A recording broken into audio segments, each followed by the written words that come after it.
Welcome to LSC, it's Sports Time. I'm your host, Bob Hintz. Today we have show number 50. This is our 50th show, and what better way to look at this show and watch it than have a world-class runner, Lew Faxon, with us today. Lew, welcome. Thank you. Let's talk a little bit about how you got here, kind of a roundabout way, because you were not born on the peninsula or in Virginia. No, I wasn't. Tell us a little bit about where you grew up. I was raised in upstate New York, and my parents moved around a lot. So I lived in Montana and California, and eventually came to Virginia as soon as I could. Yeah, soon you found out a place that didn't have snow all the time. Absolutely. And you mentioned something about running, that this was the first place you were able to run year-round. Absolutely. Let's talk a little bit about how you got started. And I thought this was kind of interesting. You were in junior high school? Right. Tell me that story. Well, I had tried baseball, softball, football, basketball, and for one reason or other, I was either too short, too skinny, whatever, or too slow. Right. And in gym class, I had a former Marine sergeant that was pretty strict. Back in those days, he allowed no talking when he was taking roll, and you had to pretty much stand at attention. Well, I've always been a big mouth, and anybody that knows me will attest to that. But he would give us a punishment lap if he caught us talking in line. So I was usually the first candidate, and he would have us run a lap and come back, and by that time he'd finish taking roll and we'd go on with class. Well, this went on for about a month or so, and he finally came to the conclusion that I wasn't going to shut up, so he just sent me on a lap at the beginning of each class, and by the end of the class period I'd run about 2 or 3 laps. All of this played out pretty well because by the end of the year we had our track unit, and when it came time for us to have a track meet within our class, lo and behold, I did pretty well. Right. And quite honestly, that was the first time that, that I had really excelled at any one particular activity. So apparently I did well enough so that he entered us, and myself and several of the other kids, in a citywide track meet. Right. And you did very well, except for the end. Well, that was the problem. They say that no experience is wasted if you learn anything from it. Okay, well, this race that I ran, it was the first time I'd ever worn spikes. So that was part of the problem. The other part of the problem, I'd never run that distance before. So took off like a shot, probably had a 100-yard lead over the rest of the field, and we went once around the track and then another quarter of a lap. And the finish line was designated by white posts at the side of the track. Right. And when I got to the first white post, I stepped off the track. Unfortunately, it was the second white post that was the finish line. So my first experience was unique, but so anyway. That ended up in a disqualification. Exactly. And so I got Zippo for that. But you also, during this time, you found out that the coach at the next level sought you out. Right. The coach at Stagg High School came over to me afterwards, and back in those days, they didn't ask you if you wanted to come out for the team. They just told you. And he said, I'm such and such, and I'm the coach for Stagg High School, and we want you to come out for the team. It made an impression on me because that was the first time that I was actually picked for something as opposed to just going out for the team. And so consequently, I did do that. Right. Now you went to college up in Ithaca. Right. And then also upstate New York. Right. I started out at the State University of New York at Cobleskill. And I got a scholarship to go there. And what was your races? Just cross country and track, and I've always been a distance runner. Okay. The coach, Pop Ward, was the coach at Cobleskill at that time, and we had a national class team. So I felt real pleased that I would be able to qualify for that. And the following 2 years after I graduated from there, I went to Ithaca College, and that's where I got my degree in physical education and health. Okay. And then you taught it for a little while at Long Island, but you got a lot of snow there. That's true. You don't get quite so much snow down there, but it is bitter cold, bitter cold. And of course, I'd been in California for 5 years, and I figured that, you know, that was the type of atmosphere that I want. But my wife was from the East Coast, and she wanted to stay close to her parents. Right. Okay. So we determined that we would go south and see if we could find a place that was warmer. And we ended up in Virginia. Yeah, but you ended up in Norfolk at first. Exactly. And there you were like, did something with the boys club, or?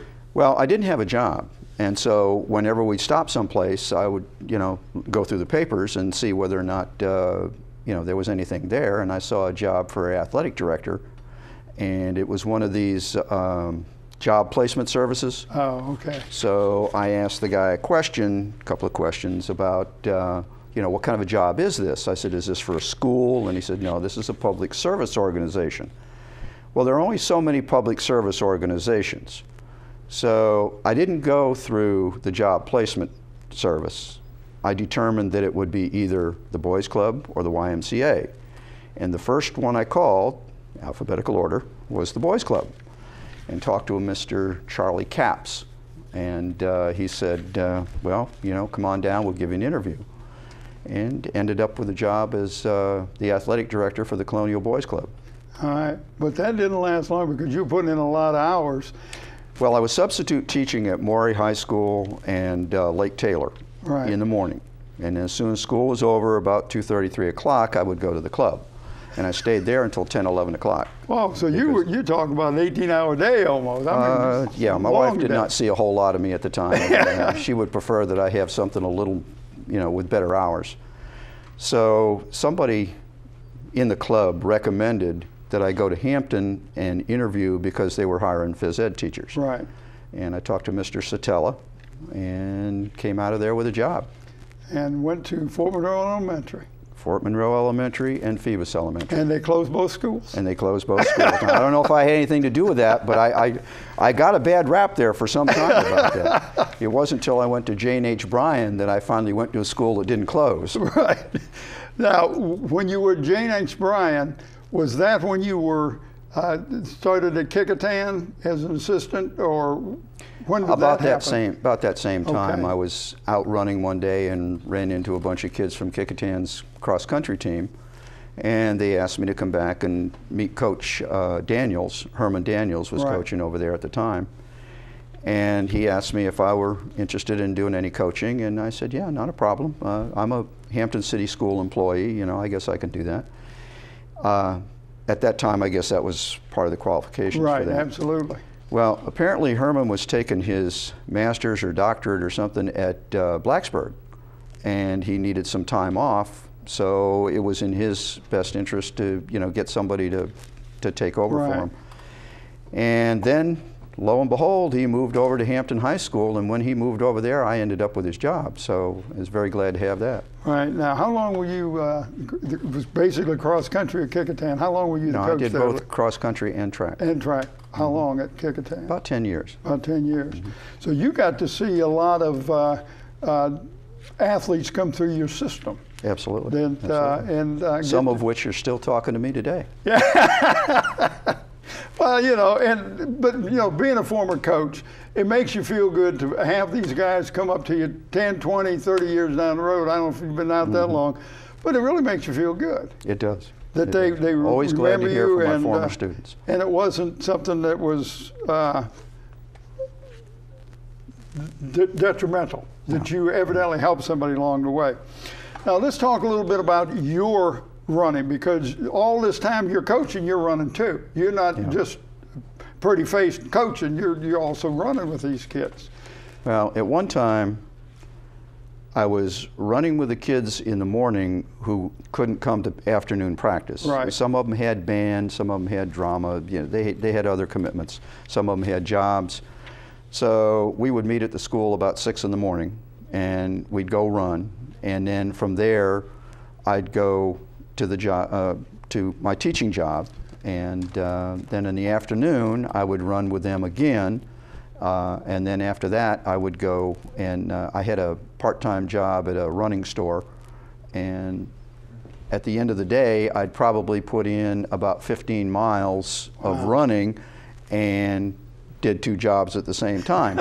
Now, to be quite honest with you, I look back on that and it seemed like that's somebody else, that's some other guy. I don't know how I ever did that. But anyway, that was my schedule for a while.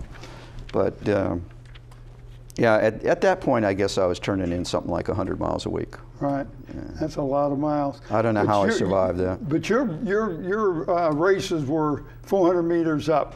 Best were about 800 meters and okay. up. I could go 400 meters, but that was pushing it. I didn't have that kind of speed. Okay, so the mile and 2 mile probably your best races other than cross country. Yeah. All right, so now we're going to talk a little bit about when you moved to Virginia. You said that was one of the best moves you made. Right. And why was that? Well, Virginia has probably, or at least it did at the time, and I'm pretty sure it still does, because it has one of the best developed master's program in the country. Right. I can really think of only one other state that has as good a master's program, and that's Washington. There's a Snohomish track club up in Washington that is very strong, and they recruit from all over the West Coast. Wow. But between the Tidewater Striders and the Peninsula Track Club and the Colonial Roadrunners, I can't even name on 2 hands the number of national and international champions that we'd had in this area. Wow. So, I mean, it's a real hotbed for masters running, and still is. Okay. Well, let's talk a little bit about, you went to the Pan Games, but you didn't go directly there. You went around, you've been sponsored by Nike, and you went to different, let's talk a little bit about that. Well, the connection that I had with Nike was I was working in a running store, and the boss of the running store, Dick Linehan, recommended me to the Nike rep. And at that time, they were taking on masters runners. And so they said, okay, well, these are the qualifications that you have, or that you have to meet in order to be a sponsored athlete. Right. And so I said, yeah, well, I can do that. And so he said, oh, fine, give me your resume. And the next thing I know, I had a great big box of equipment that, you know, and it just kept on coming. Wow. At one point, the kids at the junior high used to have a bet as to what shoes I would wear on that particular day, because I had so many different kinds. Right. But in any case, the nice part about that was that if they felt you were qualified, they would send you to almost any meet that you wanted to go to. Wow. So at one point, in 1 year, I went to the Masters Pan Am Games in LA. Right. No, went to the North American Masters Championships in Raleigh. Okay. And then to LA. Right. And then to Vancouver, Canada, and then back to LA again for the national championships. And I don't know, I guess that was in about a 4-week period. So this was during the summer. Right, during the summer. So I didn't spend a lot of time at home that time. I'm looking at all these medals you've got here, and one of them is a world championship you got when you was in Italy. Talk a little bit about that. Well, I soon found out I'd been to the world championships once before, and I ended up with a 2nd place in the steeplechase and a 3rd place in the cross country. Okay.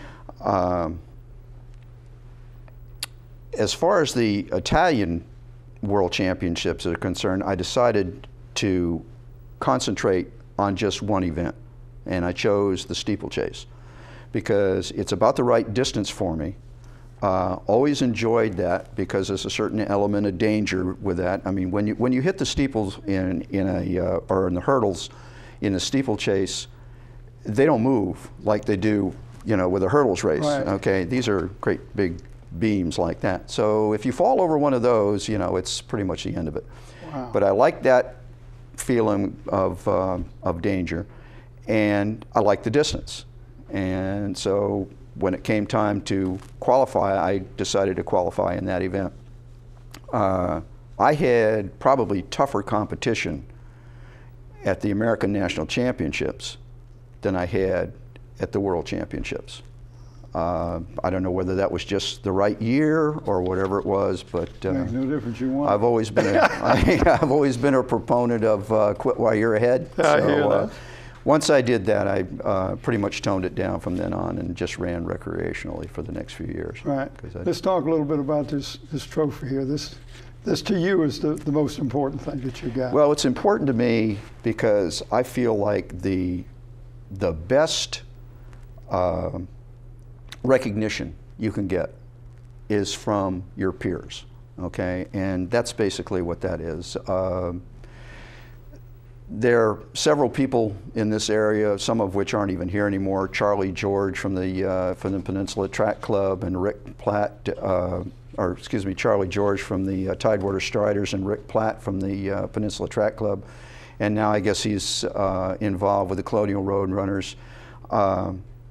People like that helped me along the way, that sponsored me when nobody else would, and this kind of thing. That really means a lot to me. And then just out of the blue, after all of these years, it hadn't run in years, and all of a sudden they called me up and say, we have this award for you. And it was pretty emotional. I really appreciate it. Anytime you get recognized by your peers, you can't get any more accolades than that. I don't think you can. Right there. Absolutely. I want to wrap this up real quick. I want you to talk about being chosen last. A lot of people don't understand what this means. Well, when I graduated from State University in New York, I had an engineering degree. And I came back and worked in a missile factory as a foreman. And I worked from about 11 o'clock at night until 8 in the morning, and soon found out that was just not for me. So my high school coach asked me to come up and be an assistant coach with him. And I decided that at that point that I would like to do some coaching. Right. Okay. So I went back to school at Ithaca, and one of the things that motivated me over the years was that I was one of those kids that was the last one chosen. And I guess maybe once I did find something that I could do, track, cross country, anything that involved running, I took hold of that with both hands and just shook it for all it was worth. Right. Okay, got as much out of it as I possibly could. And I felt like that was a life lesson. And I wanted to pass that on to other kids, that, just because today, you're this person or you're in this position, it doesn't have to be that way. That you can change things, that if you're willing to do enough work, that, you can make something. And, I'm relatively proud of what I've accomplished over the years. I appreciate you coming in, especially for my 50th show. I want to thank you for tuning in to LSC and to Sportstime. I want to thank my special guest, Lew Faxon, and his candor and all the things that he has done. I'm your host, Bob Hintz. Until next time.